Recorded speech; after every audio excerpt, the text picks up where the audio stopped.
आपकी विदाई होने वाली है, तो इसलिए भ्रष्टाचार की बात कर रहे हैं।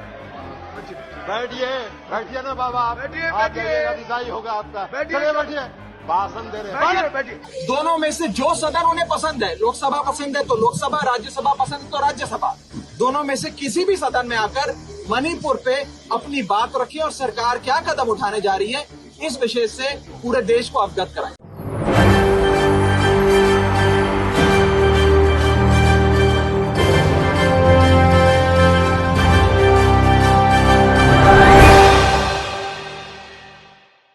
नमस्कार, मैं नाज़मीन खान और आप देख रहे हैं SPN 9 न्यूज़।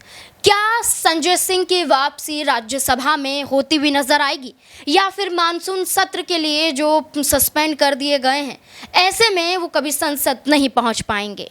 यहाँ पर ये बात इसलिए उठ रही है क्योंकि एक मुद्दा संसद में फिर गर्माता हुआ नजर आ रहा है। लल्लन सिंह की बात कही जाए तो राज्यसभा में लल्लन सिंह ने एक मुद्दा उठाया, भारतीय जनता पार्टी को घेरा और सीधे तौर पर उन्होंने कहा कि यहाँ पर भारतीय जनता पार्टी को सिर्फ टोकना आता है, बातों को घुमा फिरा के पेश करना आता है, अपनी बात मनवाने के लिए यहाँ पर चीज़ों का इस्तेमाल करते हैं, सरकारी एजेंसियों का इस्तेमाल किया जाता है। तमाम चीज़ें यहाँ पर लल्लन सिंह बोलते हुए नजर आ रहे थे, जिसमें सीधे तौर पर राज्यसभा में टोका टाकी का काम भारतीय जनता पार्टी के तमाम मंत्री करने लगे। तभी यहाँ पर लल्लन सिंह ने उनको फटकार लगाए और यहाँ पर साबित किया कि जब संजय सिंह बोलना चाह रहे थे तब आपने बोलने नहीं दिया और उन्हें सस्पेंड कर दिया जाता है और संसद के बाहर वो अभी भी दिखाई दे रहे हैं। अब ऐसे में मैं बोलने की कोशिश कर रहा हूं तो मेरे खिलाफ भी यही साजिश आजमाई जा रही है। इसलिए यहां पर संजय सिंह ने लल्लन सिंह का यही ट्वीट करके सीधे तौर पर यह कहा कि भारतीय जनता पार्टी की नीति टोका टोकी की है, सिर्फ टोका टोकी करना जानते हैं और जब उनके खिलाफ या उनकी सच्चाई कोई बताए तो यहाँ पर उनके खिलाफ ही उतर जाते हैं, उन्हें सस्पेंड कर दिया जाता है या उनके खिलाफ सरकारी एजेंसियों को लगा दिया जाता है। पहले वो रिपोर्ट देखिए जिसमें लल्लन सिंह राज्यसभा में क्या कुछ कहते हुए नजर आ रहे हैं।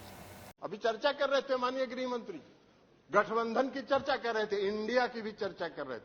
अब इंडिया का फोबिया तो उनको समा गया है, इसलिए कि आज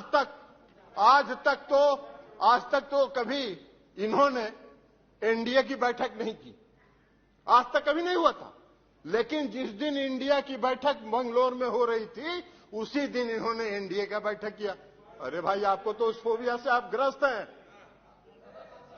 आप उस फोबिया से ग्रस्त हो गए हैं और आपकी विदाई होने वाली है, तो इसलिए भ्रष्टाचार की बात कर रहे हैं। बैठिए ना बाबा, आप विदाई होगा आपका। चलिए बैठिए, भाषण दे रहे हैं। आप बोलिए ना, आप उधर ध्यान मत दीजिए। राजीव रंजन जी, उधर ध्यान मत दीजिए। Address the chair only, address the chair only. केवल आपकी बात रिकॉर्ड में जा रही है, किसी अन्य की बात रिकॉर्ड में नहीं जा रही है। आप please address the chair and try to conclude. इसी वीडियो को संजय सिंह ने ट्वीट करके सीधे तौर पर आपको ये ट्वीट भी दिखाई दे रहा होगा जिसमें संजय सिंह ने साफ तौर पर भारतीय जनता पार्टी को ललकारा है। अब यहाँ पर क्या संजय सिंह की वापसी होती हुई नजर आएगी? अब इस पूरे मामले पर क्या राष्ट्रपति द्रौपदी मुर्मू को संज्ञान नहीं लेना चाहिए? यहाँ पर आपको बता दें कि जो मामला उठता हुआ नजर आया, संजय सिंह की वापसी को लेकर राज्यसभा में राष्ट्रपति द्रौपदी मुर्मू को लेकर भी बात कही गई। संजय सिंह ने खुद दावा किया कि यहाँ पर वापसी होनी चाहिए। इसी को लेकर क्या कुछ संजय सिंह कहते हुए नजर आ रहे हैं, देखिए इस रिपोर्ट में। जय हिंद साथियों, इस वक्त मैं संसद के परिसर में हूं और राष्ट्रपिता महात्मा गांधी जी की प्रतिमा के सामने हम लोगों का धरना जारी है। आज आपको पता होगा कि मुझे पार्लियामेंट से सस्पेंड कर दिया गया और सस्पेंड करने की वजह सिर्फ इतनी थी कि मैंने प्रधानमंत्री जी से कहा कि आप मणिपुर की हिंसा पर आकर जवाब दीजिए और इस मांग को लेकर 3 दिनों से हम लोग 267 का नोटिस दे रहे थे। आज 27 लोगों ने 267 का नोटिस दिया था। सरकार से हमारी मांग थी कि प्रधानमंत्री जी मणिपुर की हिंसा पर जवाब दें। मणिपुर की जो तस्वीरें आई, जो वीडियो आए पिछले दिनों, वो हृदय विदारक, मन को विचलित करने वाले। अगर कोई भी संवेदनशील व्यक्ति होगा तो उसको रात में नींद नहीं आएगी। और जब ये बयान मैंने सुना एक रिटायर्ड सूबेदार का कि मैंने भारत माता की तो रक्षा की मैंने देश की तो रक्षा की, मैंने कारगिल का तो युद्ध लड़ा, लेकिन अपनी पत्नी की रक्षा नहीं कर पाया। यानी ये जब पता चला कि उसमें से जो 2 महिलाएं थीं, उनमें से एक महिला, जिनको 2 महिलाओं को नंगा करके परेड कराया गया, उनमें से एक महिला का पति वो कारगिल युद्ध में हिस्सा ले चुका है और आर्मी का रिटायर्ड सूबेदार है। भारत माता इस घटना से शर्मिंदा है। 140 करोड़ लोग इस घटना से शर्मिंदा हैं, लेकिन हमारे प्रधानमंत्री को शर्म नहीं आती। वो नारा देते हैं बेटी बचाओ का, बेटी पढ़ाओ का, बड़ी बड़ी बातें करते हैं। प्रधानमंत्री जी, कैसे आप खामोश रह सकते हैं? देश के एक हिस्से में बेटियों का बलात्कार हो रहा है, महिलाओं को नंगा करके घुमाया जा रहा है, उनके साथ अश्लीलता की जा रही है, दरिंदगी और हैवानियत की जा रही है, छोटे छोटे बच्चों का कत्ल हो रहा है, लोगों के घर जलाए जा रहे हैं, बुजुर्गों की, माताओं बहनों की हत्याएं हो रही हैं, और आप चुप हैं, आप खामोश हैं, आपको शर्म नहीं आती? आप सदन में आके जवाब नहीं दे सकते? आप कैसे इतने संवेदनहीन हो सकते हैं प्रधानमंत्री जी?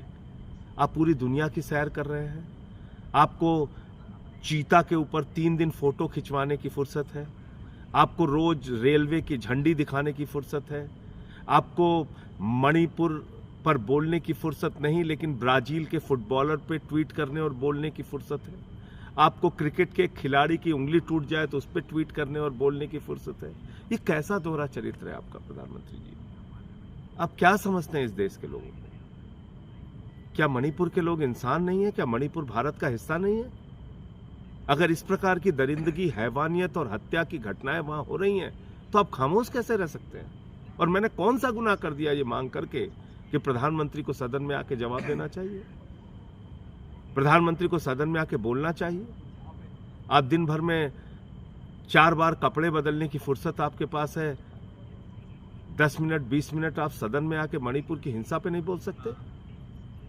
एक ऐसा स्टेट जो जल रहा है और आपका मुख्यमंत्री कह रहा है कि ऐसी सैकड़ों घटनाएं हुई हैं यहाँ पे नंगा करके महिलाओं को घुमाने की, ऐसी घटनाएं आगजनी की और लोगों को मारने की हो रही है, ये मुख्यमंत्री कह रहा है। तो मैं सबसे एक ही अपील करना चाहता हूं, अगर जरा सी भी संवेदना है आपके अंदर, जिस तरह से भी विरोध कर सकते हैं, मणिपुर हिंसा का विरोध कीजिए, मणिपुर की दरिंदगी और हैवानियत का विरोध कीजिए। कारगिल का वो योद्धा, वो रिटायर्ड सूबेदार आपसे सवाल कर रहा है, पूछ रहा है कि मैंने तो भारत माता की रक्षा के लिए कारगिल के युद्ध में हिस्सा लिया, देश की रक्षा कर ली, अपने पत्नी की रक्षा नहीं कर पाई। आज आप सबकी जिम्मेदारी है उस कारगिल के योद्धा की पत्नी की आवाज उठाने की। आज आप सबकी जिम्मेदारी है मणिपुर की बेटियों की, वहां के बुजुर्गों की, वहां के माताओं बहनों की, वहां के बच्चों की आवाज उठाने की। आप सबकी जिम्मेदारी है जो वहां चर्च जलाए जा रहे हैं, मंदिर तोड़े जा रहे हैं, उन मुद्दों को उठाने की। आइए हम सब मिलकर मणिपुर की हिंसा के खिलाफ अपनी आवाज बुलंद करें। जय हिंद। मणिपुर की घटना का जिक्र करते हैं और जिक्र करते हुए प्रधानमंत्री नरेंद्र मोदी का सच बताते हैं। अब सीधे तौर पर वो सच बता रहे हैं तो मिर्ची लग रही है। तो अब क्या यहाँ पर संजय सिंह की वापसी नहीं होनी चाहिए? अगर संजय सिंह की वापसी नहीं हो रही तो भारतीय जनता पार्टी के इन तमाम मंत्रियों को निलंबित नहीं करना चाहिए, अमित शाह को निलंबित नहीं करना चाहिए, जो इस तरीके की बातें करते हुए नजर आते हैं। आपकी क्या राय बनती है? कमेंट बॉक्स में ज़रूर बताएं। धन्यवाद।